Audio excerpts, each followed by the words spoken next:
Hi ಎಲ್ರಿಗೂ ನಮಸ್ಕಾರ. ನಾನಿವತ್ತು ಏನು ಮಾಡ್ತಾಯಿದ್ದೀನಿ ಅಂತಂದರೆ ಬೆಂಡೆಕಾಯಿ ಪಲ್ಯನೂ ಹಾಗೆ ಚಪಾತಿ ಮಾಡ್ಕೋತಾ ಇದ್ದೀನಿ. ಇದನ್ನು ನಾನು ಹೇಗೆ ಮಾಡ್ತೀನಿ ಅನ್ನೋದನ್ನು ನಾನು ನಿಮ್ಮ ಹತ್ರ ಶೇರ್ ಮಾಡ್ತಾಯಿದ್ದೀನಿ. ನೀವು ಇದುವರೆಗೂ ನನ್ನ ಚಾನಲ್ನ ಸಬ್ಸ್ಕ್ರೈಬ್ ಮಾಡಿಲ್ಲ ಅಂದರೆ ದಯವಿಟ್ಟು ಹೋಗಿ ಸಬ್ಸ್ಕ್ರೈಬ್ ಮಾಡ್ಕೊಳ್ಳಿ. ಹೊಸದಾಗಿ ಸ್ಟಾರ್ಟ್ ಮಾಡಿರೋದ್ರಿಂದ ನಿಮ್ಮ ಸಪೋರ್ಟ್ ನನಗೆ ತುಂಬಾ ಅಗತ್ಯ ಇದೆ. ಈಗ ನಾನು ಈಗ ಬೆಂಡೆಕಾಯಿನ ನೀಟಾಗಿ ಕಟ್ ಮಾಡಿಬಿಟ್ಟು ಈಗ ಹುರ್ಕೊಳ್ತಾ ಇದ್ದೀನಿ. ನಾನು ಫಸ್ಟ್ ಸ್ಟಾರ್ಟಿಂಗೇ ಬೆಂಡೆಕಾಯಿನ ಹುರ್ಕೊಳ್ತೀನಿ, ಬಿಕಾಸ್ ಅದರಲ್ಲಿ ಲೋಳೆ ಅಂಶ ಏನಿರುತ್ತೆ ಅದು ನನಗೆ ಪಲ್ಯದಲ್ಲಿ ಸಿಗಬಾರ್ದು. ಸೊ ಹಾಗಾಗಿ ಆ ಲೋಳೆ ಎಲ್ಲ ಡ್ರೈ ಆಗೋ ಹಾಗೆ ನಾನಿಲ್ಲಿ ಹುರ್ಕೊತಾ ಇದ್ದೀನಿ. ಅದು ಲೋಳೆ ಎಲ್ಲ ಏನಾಗುತ್ತೆ, ನಾವು ಹುರ್ಕೊಳ್ಳೋದ್ರಿಂದ ಬಾಣಲಿಗೆ ಹೋಗಿಬಿಟ್ಟು ಕಚ್ಕೊಳ್ಳುತ್ತೆ. ನೋಡಿ ಎಷ್ಟು ಲೋಳೆ ಅಂಶ ನಮಗೆ ಕಾಣಿಸ್ತಾ ಇದೆ ಅಂತ ಹೇಳ್ಬಿಟ್ಟು ಉರಿಯೋದ್ರಿಂದ ಆ ಲೋಳೆ ಅಂಶ ಎಲ್ಲ ಹೋಗಿಬಿಡುತ್ತೆ. ಅದ್ರ ಜೊತೆಗೆ ನಮಗೆ ಅಲ್ಲೇನೇ ಅರ್ಧ ಬೆಂದೋಗ್ಬಿಡುತ್ತೆ. ಈಗ ಬೆಂಡೆಕಾಯಿನ ನಾವು ಅರ್ಧ ಇಲ್ಲೇ ಬೇಯಿಸ್ಕೊಳ್ಳೋದ್ರಿಂದ ನಮಗೆ ಅಲ್ಲಿ ಕೂಡ ಬೇಗ ಕುಕ್ ಆಗುತ್ತೆ ನಾವು ಒಗ್ಗರಣೆ ಹಾಕ್ಕೊಳ್ಳೋವಾಗ. ನೋಡಿ ಎಷ್ಟು ಲೋಳೆ ಇದೆ ಅಂತಂದರೆ ಒಂದಕ್ಕೊಂದು ಕಚ್ಕೊತಾ ಇದೆ. ಹೀಗೆ ನಾವೇನಾದರೂ ಪಲ್ಯ ಮಾಡಿಬಿಟ್ರೆ ಪಲ್ಯದಲ್ಲಿ ಕೂಡ ನಮಗೆ ಲೋಳೆ ಅಂಶ ಸಿಗ್ಬಿಡುತ್ತೆ. ಸೊ ಅದು ನನಗೆ ಇಷ್ಟ ಆಗೋದಿಲ್ಲ. ಸೊ ಹಾಗಾಗಿ ನಾನು ಈ ಥರ ಮಾಡ್ಕೊಳ್ತಾ ಇದ್ದೀನಿ. ಇದನ್ನು ನೀಟಾಗಿ ಹುರ್ಕೊಂಡ್ರೆ ನಮಗೆ ಲೋಳೆ ಅಂಶ ಸ್ವಲ್ಪನೂ ಇರೋದಿಲ್ಲ. ನೋಡಿ ಈಗ ನಾನು ಹುರ್ಕೊಂಡಿದ್ದೀನಿ. ಮುಂಚೆ ಎಷ್ಟು ಲೋಳೆ ಇತ್ತು, ಒಂದಕ್ಕೊಂದಕ್ಕೆ ಅಟ್ಯಾಚ್ ಆಗ್ತಾಯಿತ್ತು, ಬಟ್ ಈಗ ಅಲ್ಲಿ ಸ್ವಲ್ಪನೂ ಇಲ್ಲ, ಎಲ್ಲನೂ ಉದುರಾಗಿ ಆಗಿದೆ.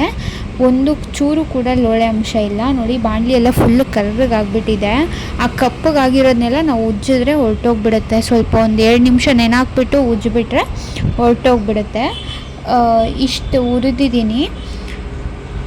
ಈಗ ನಾನು ಸಾಕಾಗುತ್ತೆ ನನಗೆ ಇಷ್ಟು. ಈಗ ನಾನು ಫ್ಲೇಮ್ನ ಆಫ್ ಮಾಡ್ಕೊತಾ ಇದ್ದೀನಿ. ಲೋ ಫ್ಲೇಮಲ್ಲೇ ಹುರ್ಕೋಬೇಕು ನೀವು. ಈಗ ಆಫ್ ಮಾಡಿಕೊಂಡು ನೆಕ್ಸ್ಟ್ ನಾನಿಲ್ಲಿ ಒಂದು ಪಾತ್ರೆ ಇಟ್ಕೊತಾ ಇದ್ದೀನಿ, ಒಂದು ತಪ್ಪಲೆ ಇಟ್ಕೊಂಡಿದ್ದೀನಿ. ಅದಕ್ಕೆ ಒಂದು 2 ಸ್ಪೂನಷ್ಟು ಎಣ್ಣೆ ಹಾಕ್ಕೊಂಡಿದ್ದೀನಿ. ನೆಕ್ಸ್ಟ್ ನಾನಿಲ್ಲಿ ಯೂಸ್ ಮಾಡೋದು ಗೋಲ್ಡ್ ವಿನ್ನರ್ ಎಣ್ಣೆ ಯೂಸ್ ಮಾಡ್ತಾಯಿದ್ದೀನಿ. ನಾನು 2 ಸ್ಪೂನ್ ಹಾಕ್ಕೊಂಡಿದ್ದೀನಲ್ವ, ನಾನು ಮರ್ತೋಗ್ಬಿಟ್ಟೆ, ಅದು ಕ್ಲಿಪ್ ಒಂದು ಮಿಸ್ ಆಗೋಗ್ಬಿಟ್ಟಿದೆ. ಸಾಸಿವೆ, ಕರ್ಬೇವಿನ ಸೊಪ್ಪು ಮತ್ತು ನಾನು ಸ್ವಲ್ಪ ಈರುಳ್ಳಿ ಕೂಡ ಹಾಕ್ಕೊತಾ ಇದ್ದೀನಿ. ಈಗ ಅದರದ್ದು ಪೂರ್ತಿ ಈರುಳ್ಳಿನ ಹಾಕ್ಕೊಳ್ತಾ ಇದ್ದೀನಿ. ಹಾಕ್ಕೊಂಡು ನಾನು ಮುಂಚೆ ಉರಿಯೋದಕ್ಕೆ ಎತ್ಕೊಂಡಿದ್ನಲ್ಲ ಅದೇ ಸ್ಪೂನ್ನ ತೊಗೊಂಡು ನಾನು ಇಲ್ಲಿ ಯೂಸ್ ಮಾಡ್ತಾಯಿದ್ದೀನಿ. ಸಪ್ರೇಟ್ ಏನು ತೊಗೊಂಡಿಲ್ಲ ಇಲ್ಲಿ. ಅದನ್ನೇ ತೊಗೊಂಡು ನೀಟಾಗಿ ಮಿಕ್ಸ್ ಮಾಡಿಕೊಂಡು ಎಷ್ಟು ಬೇಕೋ ಅಷ್ಟನ್ನು ಬೇಯಿಸ್ಕೊಳ್ಳಿ, ಕೆಂಪಗಾಗೋ ಗಂಟ ಬೇಯಿಸ್ಕೊಳ್ಳಿ.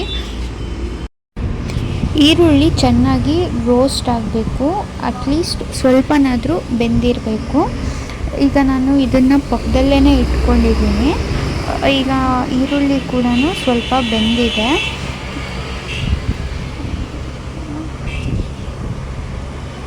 ಈಗ ನಾನು ಸ್ವಲ್ಪ ಕೊತ್ತಂಬರಿ ಸೊಪ್ಪು ಕೂಡ ಆ್ಯಡ್ ಮಾಡ್ಕೊತಾ ಇದ್ದೀನಿ. ಕೊತ್ತಂಬರಿ ಸೊಪ್ಪು ಹಾಕೋದ್ರಿಂದ ಅದ್ರ ಫ್ಲೇವರು ನಮಗೆ ಅದರಲ್ಲಿ ಒಗ್ಗರಣೆಯಲ್ಲಿ ಬಿಟ್ಕೊಳ್ಳುತ್ತೆ. ಲಾಸ್ಟಿಗೂ ಹಾಕ್ಕೋಬೇಕು, ಸ್ವಲ್ಪ ಒಗ್ಗರಣೆಗೂ ಕೂಡ ಹಾಕ್ಕೊಳ್ಬೇಕು. ಈಗ ನಾನು ಬಾಣಲಿಯಲ್ಲಿ ಏನು ಹುರ್ಕೊಂಡಿದ್ನಲ್ವ ಬೆಂಡೆಕಾಯಿ, ಅದನ್ನು ನಾನಿವಾಗ ಪಾತ್ರೆಗೆ ಹಾಕ್ಕೊಂಡಿದ್ದೀನಿ ಒಗ್ಗರಣೆಗೆ. ಈಗ ಮತ್ತೆ ಅದನ್ನು ಮಿಕ್ಸ್ ಮಾಡ್ಕೊತಾ ಇದ್ದೀನಿ. ಹೇಗೆ ಮಿಕ್ಸ್ ಮಾಡಬೇಕು ಅಂತಂದರೆ, ಒಂದು ಸರಿನ ನಾವು ಸೌಟಲ್ಲಿ ನಾವು ಏನು ಕೈ ಇಟ್ಟಿರ್ತೀವಲ್ವ ಆ ಸೌಟಲ್ಲಿ ಮಿಕ್ಸ್ ಮಾಡ್ಕೋಬೇಕು. ಅದರಲ್ಲಿ ಮಿಕ್ಸ್ ಮಾಡಿದಾದಮೇಲೆ ನಾವು ಲೋ ಫ್ಲೇಮಲ್ಲೇ ಒಗ್ಗರಣೆ ಹಾಕ್ಕೋಬೇಕು. ಹೈ ಫ್ಲೇಮ್ ಇಟ್ಕೋಬೇಡಿ, ಸೀದೋಗೋ ಚಾನ್ಸಸ್ ತುಂಬಾ ಇರುತ್ತೆ. ಲೋ ಫ್ಲೇಮಲ್ಲಿ ಇಟ್ಕೊಂಡ್ರು ಕೂಡ ನಾವು ಆವಾಗವಾಗ ಮಿಕ್ಸ್ ಮಾಡ್ಕೋತಾ ಇರಬೇಕು. ನಾನೀಗ ಒಂದು ಸರಿ ಸೌಟಲ್ಲಿ ಮಿಕ್ಸ್ ಮಾಡಿಬಿಟ್ಟು ಬಿಟ್ಬಿಡ್ತೀನಿ. ಈಗ ಸ್ವಲ್ಪ ಲಿಡ್ ಕ್ಲೋಸ್ ಮಾಡಿ ಬಿಡ್ತೀನಿ. ಇನ್ನು ಮಧ್ಯ ನಾವು ಏನು ಮಾಡಬೇಕು ಅಂತಂದರೆ, ಪಾತ್ರೆನ ಈ ಥರ ಒಂದು ಬಟ್ಟೆನಲ್ಲಿ ಇಟ್ಕೊಂಡು ಈ ಥರ ಮಿಕ್ಸ್ ಮಾಡ್ಕೋಬೇಕು. ಈ ಥರನೇ ಮಿಕ್ಸ್ ಮಾಡಬೇಕು. ನೀವು ಯಾವುದೇ ಕಾರಣಕ್ಕೂ ಸೌಟನ್ನು ಇಡಬಾರ್ದು. ಸೌಟನ್ನು ಇಟ್ಟರೆ ಅದು ಟೇಸ್ಟ್ ಬರೋದಿಲ್ಲ. ನೀವು ಈ ಥರ ಮಿಕ್ಸ್ ಮಾಡಿಕೊಂಡು ಬೇಯಿಸ್ಕೋಬೇಕು. ಪ್ರತಿ ಸರಿ ನೀವು ಮಿಕ್ಸ್ ಮಾಡಿದಾಗೂ ಹೀಗೆ ಮಾಡ್ಕೋಬೇಕು. ಫಸ್ಟ್ ಸ್ಟಾರ್ಟಿಂಗ್ ಮಿಕ್ಸ್ ಮಾಡಿದಾಗ ಮಾತ್ರ ನೀವು ಸೌಟಲ್ಲಿ ಮಿಕ್ಸ್ ಮಾಡ್ಕೋಬೇಕು. ನಾನಿವಾಗ ಕಂಪ್ಲೀಟಾಗಿ ಇದನ್ನು ನಾನು ಹಾಕ್ಕೊಂಡಿದ್ದೀನಿ. ನೆಕ್ಸ್ಟ್ ನಾನಿವಾಗ ಇದಕ್ಕೆ 1 ಸ್ಪೂನಷ್ಟು ಉಪ್ಪು ಹಾಕ್ಕೊಂಡು, ನಿಮಗೆ ಎಷ್ಟು ರುಚಿಗೆ ತಕ್ಕಷ್ಟು ಎಷ್ಟು ಬೇಕೋ ಅಷ್ಟು ಹಾಕ್ಕೊಳ್ಳಿ. ನಾನೀಗ 1 ಸ್ಪೂನಷ್ಟು ಖಾರದ ಪುಡಿ ಹಾಕ್ಕೊಳ್ತಾ ಇದ್ದೀನಿ. ಹಾಗೆ 1 ಸ್ಪೂನು ಅಥವಾ 1.5 ಸ್ಪೂನಷ್ಟು ಧನಿಯಾ ಪುಡಿ ಯೂಸ್ ಮಾಡಿ. ನಾನಿಲ್ಲಿ 1 ಸ್ಪೂನಷ್ಟು ಧನಿಯಾ ಪೌಡರ್ನ ಹಾಕ್ಕೊಳ್ತಾ ಇದ್ದೀನಿ.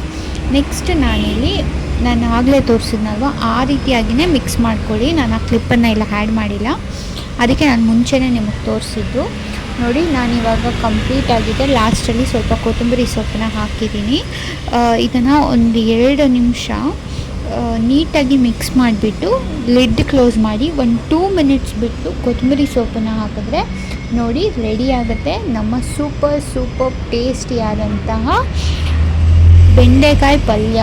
ಸಖತ್ತಾಗಿರುತ್ತೆ. ನೀವು ಒಂದು ಸರಿ ಟ್ರೈ ಮಾಡಿ ಟೇಸ್ಟ್ ಹೇಗೆ ಬರುತ್ತೆ ಅನ್ನೋದನ್ನು ನನಗೆ ಮಿಸ್ ಮಾಡದೆ ಕಮೆಂಟಲ್ಲಿ ತಿಳಿಸಿ.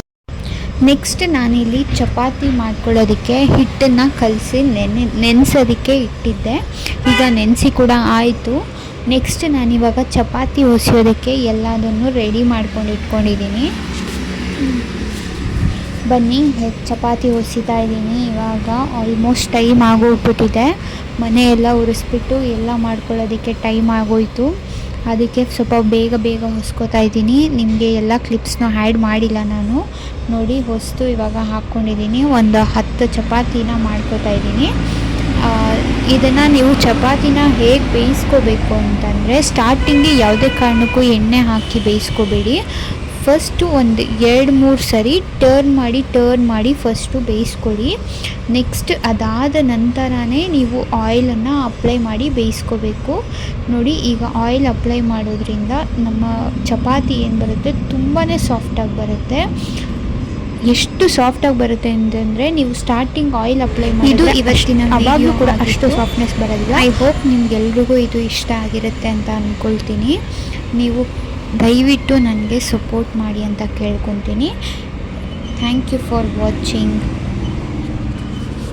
ಏನಾದರೂ ತಪ್ಪಾಗಿ ಮಾತಾಡಿದ್ರೆ ಕ್ಷಮೆ ಇರಲಿ.